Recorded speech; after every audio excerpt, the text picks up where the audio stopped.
अस्सलामुअलैकुम, welcome to a new video after a very long time. मैं PLAB guide series बना रहा था, लेकिन बीच में मैं बहुत ज़्यादा बिजी हो गया, जिसकी वजह से मैं वो सीरीज़ कंटिन्यू नहीं रख सका। बट अल्हम्दुलिल्लाह I am back on YouTube and now I'll complete the Plab Guide series inshallah. So this is another episode of the Plab Guide series and this episode is about Plab 2. और इस video के दो part हैं। पहला तो है what is PLAB 2 and the second is how to clear PLAB 2। So PLAB 2 is the main game changer of the entire PLAB pathway. PLAB 2 को मैं आपको ऐसे बता सकता हूं कि जिस तरह आप समझ लो कि पाकिस्तानी क्रिकेट टीम है और बाबर आजम उसका कैप्टन है और बाबर आजम के ऊपर पूरी टीम डिपेंड करती है। इसी तरह प्लैब 2 जो है that is Babar Azam of Pakistani cricket team. तो पूरा प्लैब पाथवे जो है वो प्लैब 2 के ऊपर डिपेंड करता है। और मैं आपको समझाने की कोशिश करता हूँ कि मैंने ये बात कही क्यों है या आपको ये मिसाल क्यों दी है।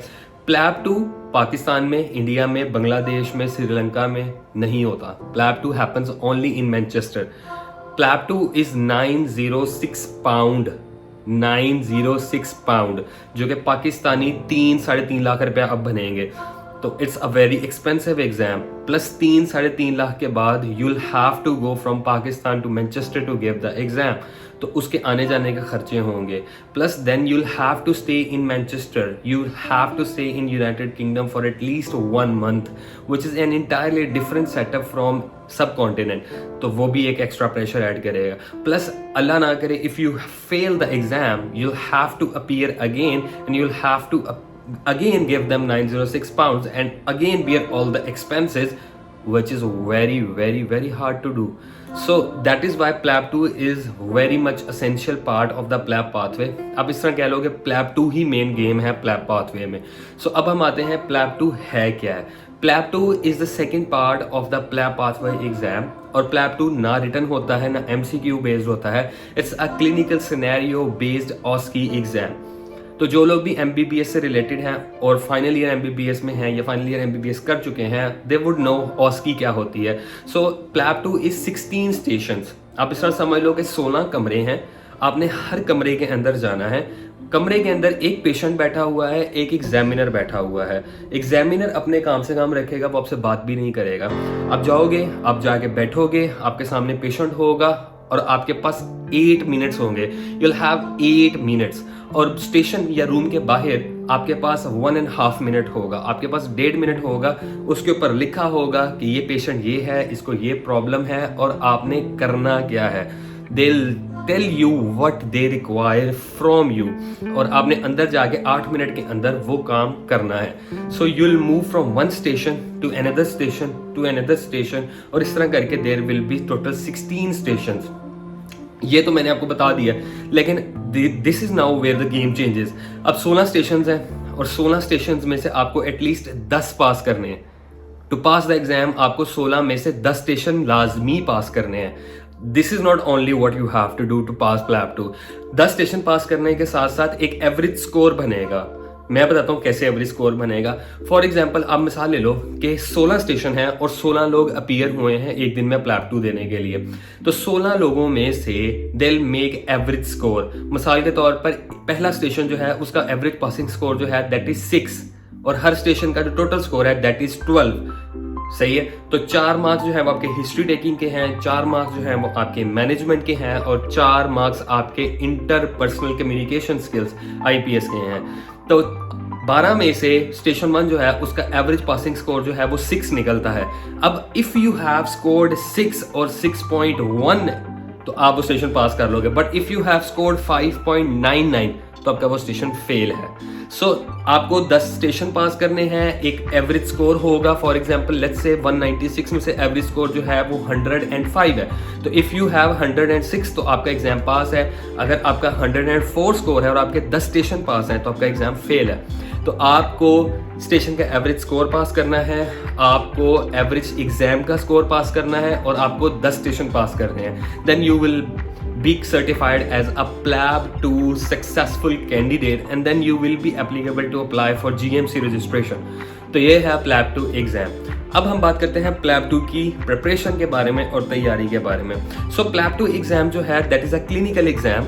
इसमें कोई रट्टा वाली बात नहीं है, इसमें कोई थ्योरेटिकल बात नहीं है, आपने कुछ लिखना नहीं है, आपको कुछ याद करने की जरूरत नहीं है। तो प्लैब 2 के लिए बहुत सारी एकेडमीज हैं विद इन यूके जो कि ऑपरेट करती हैं। दे टेल यू कि स्टेशंस कैसे आते हैं और स्टेशंस को कैसे अप्रोच किया जाता है, क्योंकि सिर्फ हिस्ट्री टेकिंग स्टेशंस नहीं होते हैं। सिमन का स्टेशन होता है, प्रिस्क्रिप्शन का स्टेशन होता है, एक्सेट्रा एक्सेट्रा, प्रोसीजर्स होती हैं, एग्जामिनेशंस होती हैं, तो डिफरेंट स्टेशंस होते हैं which will have to pass the exam. तो डिफरेंट एकेडमीज हैं। तो एक बात तो आप क्लियर कर लें, without joining any academy you can't pass the exam, क्योंकि उसके बगैर आपको आइडिया ही नहीं होगा कि एग्जाम है क्या है। सिर्फ ये जान लेना कि 16 स्टेशन है, 16 में से 10 पास करने के एवरेज स्कोर पास करना है, व्हाट इज नॉट सफिशिएंट। 1% भी नहीं है ये आपको एग्जाम पास कराने के लिए। तो you have to join academy.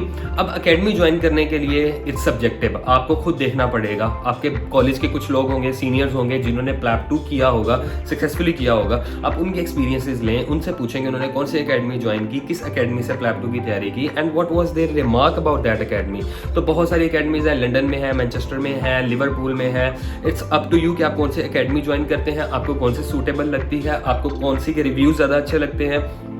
मैं आपको अपना एक्सपीरियंस शेयर कर देता हूँ। मैंने डॉक्टर मो शोबी अकेडमी ज्वाइन की थी विच इज़ इन लिवरपूल, और मो शोबी अकेडमी जो है वो अभी नई अकेडमी है, तो उनके पास इतना ज़्यादा रश नहीं है रश, लेकिन बहुत ज़्यादा रश नहीं है। लेकिन जो एक चीज़ मुझे एकेडमी के बारे में, डॉक्टर मो शोबी एकेडमी के बारे में बहुत अच्छी लगी, वो ये है कि आप उधर एकेडमी में जाके किसी भी टाइम 10 से 10 ओपन होती है, it opens from 10 to 10. You can go at any time and you can practice at any moment. They don't stop you. They don't say कि you can't come in या you can't take things with you. So it depends upon you कि आप कौन से academy join करते हैं। मैंने आपको अपना बता दिया, and most of my friends and most of my seniors have joined Dr. Mo Shobhi Academy, and अल्हम्दुलिल्लाह हमारा इलामा इकबाल का 95 to 98% पासिंग स्कोर होगा फ्रॉम डॉक्टर मो शोबी अकेडमी। सही है। बाकी आपको मैंने बता दिया कि you'll have to join an academy। London में है, कॉमन स्टेशंस है, एस्पायर है, स्वैमी है, बहुत सारी अकेडमीज हैं, और you'll get to know a lot about them on internet. Just use your time, use your brain, use your resources and check out which academy best suits you and choose that academy. And when you choose an academy, when you have, जब आपने एक decision ले लिया, and this is not about PLAB 2 only, this is about your whole life, when you have taken a decision, stand by it. जब आपने एक academy choose कर ली है तो make sure you use it. And if अगर आपने एक डिसीजन ले लिया एकेडमी के बारे में एंड यू फाइंड कि एकेडमी अच्छी नहीं है और आपको कोई और एकेडमी ज्वाइन करनी चाहिए, no issues, it's your life, we are humans and we learn from our mistakes. तो आपने अगर गलती की तो कोई बात नहीं, it's not about always money, it's about your future. तो अपने फ्यूचर के बारे में सोचें, पैसों के बारे में मत सोचें, और जो अकेडमी आपको अच्छी लगती है वो ज्वाइन करें, प्रैक्टिस करें। The key to pass PLAB 2 is practice, practice practice practice as much as you can. और इसी से I will give you a pro tip to pass PLAB 2। अगर आप पाकिस्तानी हैं और आप पाकिस्तान से जा रहे हैं यूके प्लैब 2 करने के लिए, तो आप प्लैब 1 क्लियर करते ही प्लैब 2 की जो भी रिसेंट आपको सीट मिलती है, सबसे नियरेस्ट सीट मिलती है जो कि 6 महीने के गैप में मिलेगी, वो आप बुक कर लें। फॉर एग्जाम्पल आज है फरवरी और आपको सीट मिलती है जुलाई की, तो आप अपना ट्रैवलिंग स्केड्यूल ऐसे बनाएं कि आप पाकिस्तान से एटलीस्ट 1 महीना एग्जाम से पहले यूके बैठे हों। और यूके जाने से पहले आप कोशिश करें कि आप अपने किसी क्लास फेलो के साथ, किसी सीनियर के साथ, किसी जूनियर के साथ जिसने प्लैब 2 देना है और उसकी डेट्स आपके आगे पीछे हैं, उसके साथ आप मिल के ऑनलाइन प्रैक्टिस करें, और वहां यूके जाने से पहले आप एक दफा सारे स्टेशंस प्रैक्टिस करके जाएं। This is from my personal experience and this is how I pass my exam. और जब आप यूके चले जाएं तो यूके जाके आप अकेडमी में लोगों के साथ, मुख्तलिफ लोगों के साथ प्रैक्टिस करें, ताकि आपको पता लगे कि मुख्तलिफ एथनिसिटीज़ के, मुख्तलिफ जोग्राफिकल डिस्ट्रीब्यूशंस के लोग कौन कौन से लैंग्वेज यूज़ करते हैं, कौन कौन से वर्ड्स यूज़ करते हैं, कौन कौन से सेंटेंसेज यूज़ करते हैं, डिफिकल्ट सिचुएशन को किस तरह कैटर करते हैं। By the end of the day अगर आप प्लैब 2 के स्टेशन में मरीज की बात सुनते हैं, if you listen to your patient and read carefully what's written outside and focus on it, you'll ace the exam. अगर आप सिर्फ बाहर जो लिखी स्टेटमेंट है जो उन्होंने आपसे कहा कि आप we require you to do this, वो पढ़ लें, उसको अपने जहन में रखें और अंदर जाके पेशेंट को सुने, उसको सुनाए नहीं, उसको सुने, तो you'll ace the exam. You'll not pass the exam, you'll ace the exam. तो this is all the things you need to know about PLAB 2। I hope कि मैंने हर चीज़ को आपके लिए बहुत सिंप्लीफाई और क्लैरिफाई करके बता दिया।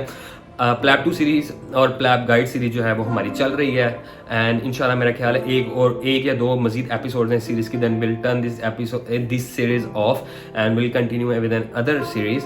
अपना ख्याल रखिएगा, दुआओं में याद रखिएगा, अपने इर्द गिर्द लोगों का ख्याल रखिएगा, सफाई का ख्याल रखिएगा, मुझे दुआओं में याद रखिएगा। अल्लाह हाफिज़।